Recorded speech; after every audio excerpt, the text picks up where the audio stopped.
Ang lakas ng ulan. Paano ako nito makakaalis?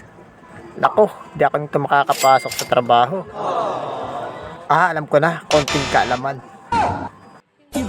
Una, kukuha tayo ng bagong sako. Yung bago para hindi tumatagos yung tubig sa ilalim ng katawan natin. Tapos kunin nyo yung gitna at isentro nyo dyan sa pinakagitna ng sako. At bubutasan natin, ay hihiwain natin. Tapos sa kabilang gilid, isang hiwa rin yung malapit dun sa may pinagtahian ng sako. Saka natin uhulmahin na parang kapote. Katulad ng ginagawa ko. O ayan, medyo parang kapote na siya. At medyo aayusin natin para maganda ang pagkakalapat sa ating katawan. Tapos susuot na natin yung katawan natin. Tapos ilulusot natin yung dalawang kamay dun sa may gitnang hiwa. At yung ulo naman dun sa may bandang malapit sa may pinagtahian ng sako. O ayan, may kapote na ako. Pwede na akong pumasok. Bye bye.